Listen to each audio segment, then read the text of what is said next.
The Van Ness Improvement Project will create San Francisco's first bus rapid transit system with dedicated bus lanes, improvements to boarding, and technology to keep buses moving. It'll also replace a 100-year-old water main and sewer. The SFMTA says the contractor is now speeding up work, but with the project taking longer than expected, some business owners say the thoroughfare is more like Van Ness. These 2 miles of Van Ness Avenue have become too much for some local businesses. There's dirt, there is noise, there is road closures. I've watched dishes rattle off of tables and smash to the floor. I know that our patrons and musicians and staff members have been frustrated by commuting to get here on Van Ness. It is a mess. The SFMTA awarded an approximately 3-year, $193.8 million contract to Walsh Construction. The total cost of the project, more than $309 million.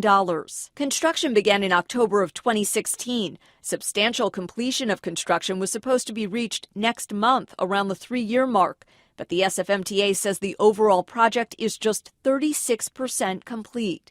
Modani Furniture Manager Franco Salvatore. Customers can't park out front of the store. Some of them think we're closing or that we're not open for business. Salvatore says business is down 50%. You can't see our storefront and you can't see our sale banner or any of the amazing merchandise that we've got out. Across the street from Modani Furniture, Enoteca Vino Nostro's owner says she's also seen a decline in business. She says someone from the city offered her a small business loan. And I said, no, I don't need a small business loan. I need you to finish this faster. In July, the SFMTA adopted a resolution to modify the contract, granting Walsh an additional 279 days to complete the work. The SFMTA says Walsh projects it is still another 344 days behind schedule, with construction projected to wrap 2 years from now, in the summer of 2021. If you're late 6 months, 9 months, but 2 years, if I was working with them, I would have said, you know what?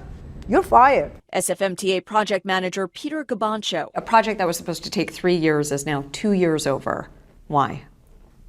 There have been a lot of complications. There's been a lot of extra work that has had to be performed because of things that we have found in the street as we started doing the utility work. Should Walsh have been fired? If a business is suffering because there's K-rail and an open trench in front of their business, firing the guy that's about to fill up that trench and saying, oh, we'll be back in a year when we have another contractor, does not help that business. Gabancho says Walsh Construction still has his vote of confidence. Despite delays, Walsh has not gone over budget, thanks to contingencies built into the budget. I wanted to ask Walsh what's taking so long, but despite visits to their offices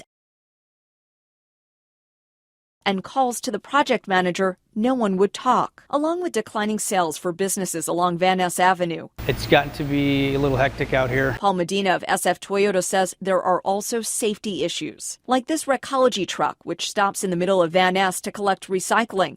There's no good place to pull over, according to the driver. And construction crews recently blocked these emergency exits at the San Francisco Symphony. The Symphony's operations manager says, however, she was pleased by how fast the city and Walsh responded. Worked with them, reopened up the exits for the concert. Gabancho says the improvement project is like performing surgery. The city's a giant living organism, and we are going in and basically opening it up and replacing veins and arteries. One that everyone agrees will improve travel up and down the corridor once it's complete. Businesses and residents are invited to public meetings held by the SFMTA.